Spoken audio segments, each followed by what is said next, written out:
voltamos ao nosso debate sobre o quanto há de ciência na atividade esportiva. Temos aqui a presença hoje do nosso professor Francisco Hadler, que é coordenador do LADETEC, aquele laboratório de doping lá da UFRJ, do Luiz Cláudio Cameron, coordenador do laboratório de bioquímica de proteínas da Unirio, a Daniele Braga Mello, que é professora lá na Escola de Educação Física do Exército, e o Luiz Alberto Batista, coordenador do laboratório de biomecânica da UERJ.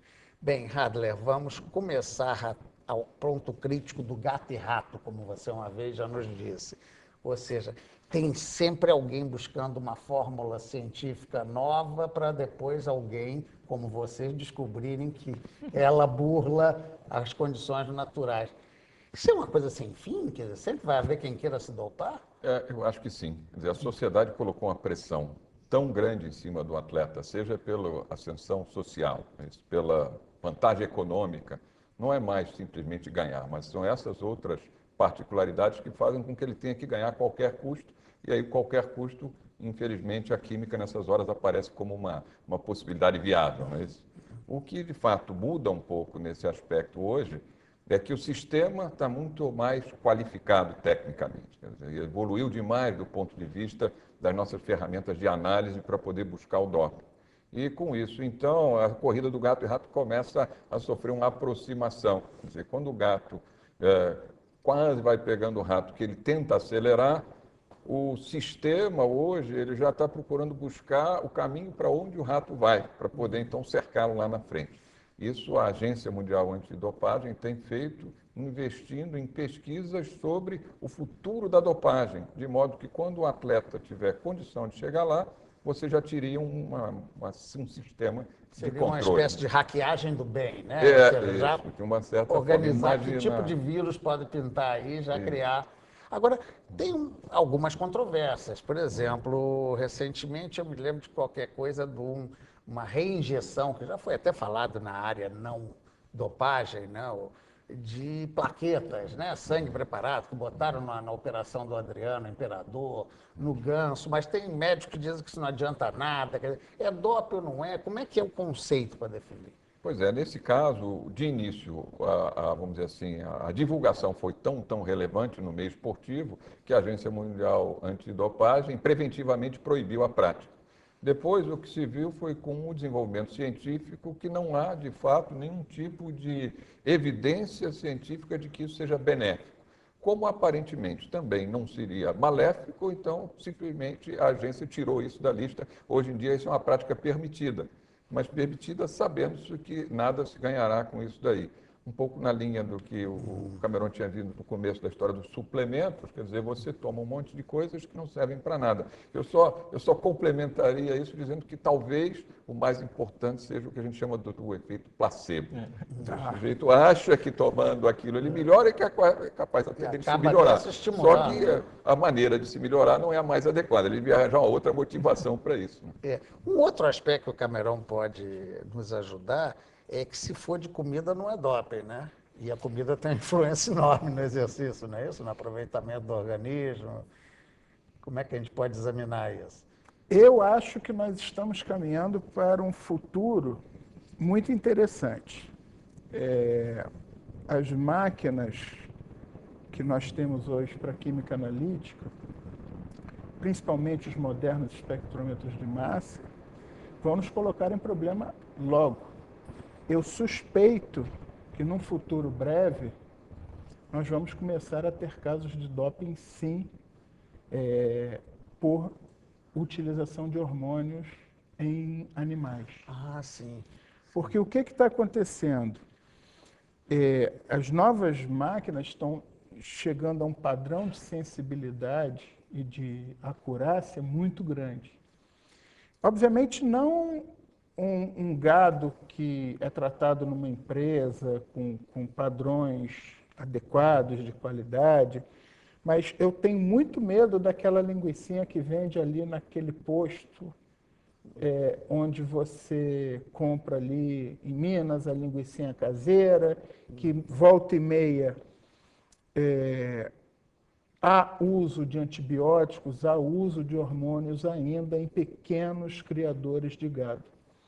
Então, eu acho que num futuro breve nós teremos esse problema também, porque os níveis de detecção estão se tornando muito, muito eficientes. Ou seja, o gato está chegando na frente do rato, como ele diz, né?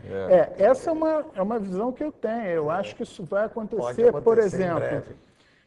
Tem um caso clássico, isso não é de doping, mas eu acho que é um exemplo desse, de uma cidade nos Estados Unidos, onde uma cidade pequena, várias pessoas começaram a apresentar clínica de hipertiroidismo. Por quê? Porque o açougueiro ele fazia uma linguiça muito gostosa e ele usava a tireoide do boi para fazer a linguiça.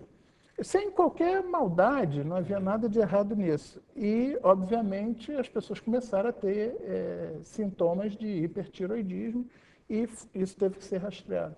Eu acho que a gente pode caminhar para uma situação desse Mas tipo. a questão que eu estava pegando da dieta, eu vou pedir para a Daniela ajuda nisso, é semelhante àquilo que eu digo de uma certa preparação. Óbvio que um atleta tem que ter uma alimentação específica de acordo com o tipo de exercício que faz. Fala-se muito na questão do carboidrato do corredor, não é isso? O que é que a ciência já evoluiu sobre isso, especialmente numa questão que é a preparação muito, digamos, antecipada do atleta. Eu vou dar os dois exemplos clássicos, Zico e Ronaldinho. O Zico até hoje reclama que aquele reforço muscular que fizeram nele vai obrigar ele a fazer ginástica para o resto da vida para não ter problema de articulação. Há um exagero também nisso? Quando a gente pensa em relação à dieta, esse atleta ele tem que ter uma dieta apropriada porque o gasto calórico dele para a quantidade de exercícios que ele faz é muito superior ao indivíduo, né, que faz a prática de atividade física regular, né, então que treina em média 1 hora, no máximo 2 horas por dia. Né, esse atleta ele tem uma carga horária de trabalho, né, de treinamento muito exagerada. Então, ele tem que ter realmente uma alimentação adequada para poder suprir essa necessidade do organismo, essa necessidade calórica. E dentro dessa necessidade, né, a gente não pode esquecer do carboidrato, que é o nosso combustível principal. Então, quando as pessoas, né, leigas pensam na dieta, a primeira coisa que elas pensam é em cortar o carboidrato. Só que esse carboidrato é o nosso combustível principal para a prática de exercício, para poder, né, suprir essa demanda muscular, essa demanda calórica. Só que quando a gente pensa, né, nesse organismo, aí vai entrar até um pouco na parte, né, que o professor Luiz Alberto já estava falando em relação a esse equilíbrio muscular, o atleta de hoje, ele tem uma estrutura, né, física, muscular muito maior. Então, na época, né, do Zico, a gente não tinha essa necessidade física tão grande. Então, ele era um excelente atleta, tinha muita técnica, só que essa preparação física era um exemplo que a gente via nos clubes europeus. Então, esse atleta, quando ele ia para a Europa, ele tinha um fortalecimento, né, muscular, até mesmo para evitar justamente essa 16, questão 17 anos. da prevenção de lesões, para poder suportar aquela carga de trabalho. E essa não era a nossa cultura aqui no Brasil.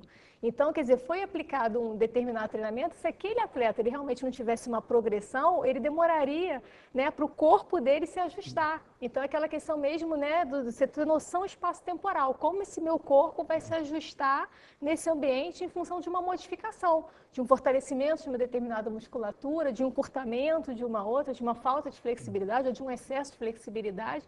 Então, essa questão realmente, os atletas de hoje, os meninos de hoje, você vê que vem com uma demanda, né, um esforço, uma musculatura realmente muito fortalecida, que vai sendo feito progressivamente. Então, quando ele chega no nível profissional, ele já tem hoje a parte física dele muito mais fortalecida do que a gente comparava anteriormente. Então, vamos passar para o Luiz Alberto, e óbvio que num programa feito no Brasil, pegando isso, ele não pode deixar de dissociar essa característica do esporte principal da gente, ou pelo menos o mais famoso. Até que ponto, digamos, esses exercícios que eram comuns afetam essa questão de articulação? Como é que vocês veem esse caso, esse exemplo de Zico e outros? Uma modalidade, né, que foi o treinamento contra a resistência, que ganhou muito espaço dentro da competição, e aí junto a reboque com o treinamento aeróbio do falecido Coutinho, entrou também essa questão, né, das estações de treinamento, que você treinava indoor e tal. E muito a reboque, evidentemente, como muitas coisas. Hoje está mudando isso um pouco, né? Principalmente na ciência. Hoje o Brasil produz muita ciência. Então, alguma coisa a gente está deixando de ficar a reboque. Outras nós estamos na ponta. e outra a gente continua a reboque, como, né, isso eu acho que vai acontecer sempre. Mas essa questão, por exemplo, naquela época, que foi onde nós começamos aqui, a sua primeira intervenção, né, era de que a coisa era muito ainda no protocolo. Então, o que se trouxe foi protocolo, né? Ah, estão treinando treinamento contra a resistência na Europa. Então, vamos trazer, vamos colocar aqui. Suplemento alimentar, vamos trazer, vamos colocar aqui. A diferença é que lá fora, por exemplo, na Europa, isso é feito dentro de um contexto. Mesmo nos clubes grandes de futebol, quando se colocou o treinamento contra a resistência, se preocupou com a performance naquelas outras variáveis que eu falei. E isso para o Brasil veio só o protocolo. Então, o problema não é utilizar esse tipo de treinamento, o problema é utilizar só esse tipo de treinamento e desagregado das outras tantas modalidades que precisam, né? E os outros tantos cuidados que têm que ser tomados. Então, na época do Zico, isso era, para ele foi até importante, quer dizer, deu a ele ali, mas talvez tenha abreviado um pouco e aproximado um pouco as lesões que só aconteceriam tardiamente. Hoje, mesmo no Brasil, principalmente com essa figura do fisiologista nos clubes, isso tem mudado um pouco, né? Tem se voltado um pouco mais para o equilíbrio. Mas o treinamento contra a resistência, fortalecimento muscular, apesar de ser menos, vamos dizer assim, importante do que uma ingesta de anabolizante, por exemplo, né, que seria muito mais importante, mas ele também ele destoa, ele faz destoar. E ele não tem muita especificidade, ou seja, você treinar numa máquina é diferente do gesto que você vai fazer lá na prática.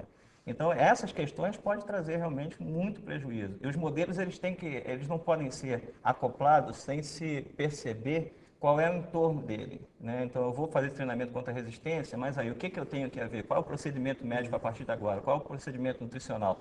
Qual é o procedimento de controle motor? O que você vai mexer na técnica desportiva lá do campo? Tudo isso tem que ser visto. Deixa eu aproveitar, então, para encerrar com a Daniela aqui, antes do intervalo.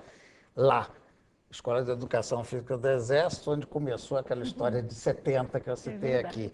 Hoje em dia, vocês têm técnicas mais adaptadas a essa questão do esporte, ou seja, esse problema se superou e tem avançado? Vocês são um centro de excelência nisso. A escola, hoje, ela é um centro de excelência, inclusive com chancela da Senais. E a gente vê cada vez mais um investimento para que esse centro de excelência se mantenha no nível olímpico, porque a nossa proposta agora, em função das Olimpíadas, né, Rio 2016, é você ter realmente o máximo. Então, isso começou com os Jogos Mundiais Militares, que a gente realmente teve um aproveitamento excelente. O Brasil ele foi campeão em número de medalhas, superando países tradicionais como China, Espanha, Inglaterra. Então, a gente ficou à frente realmente que eram considerados potências olímpicas, né? Então, esse quantitativo e número de medalhas para o Brasil foi o grande retorno que nós esperávamos para a continuação desse projeto.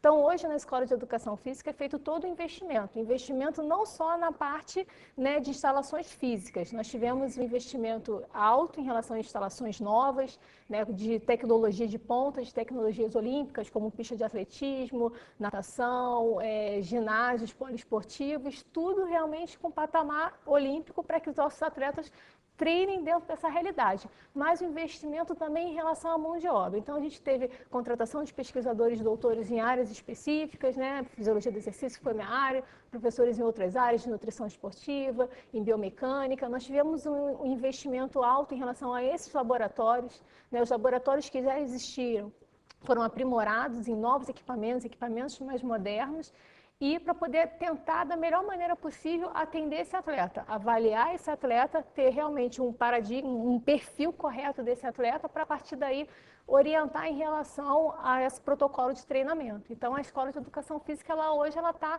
vamos dizer assim, atual e pensando à frente. Então, está buscando o que tem de maior tecnologia para poder trazer, para poder atender esses atletas. Bem, eu vou fazer mais um breve intervalo e já nós voltamos com a última parte do nosso debate sobre a presença da ciência no esporte. Um instante só, voltamos já.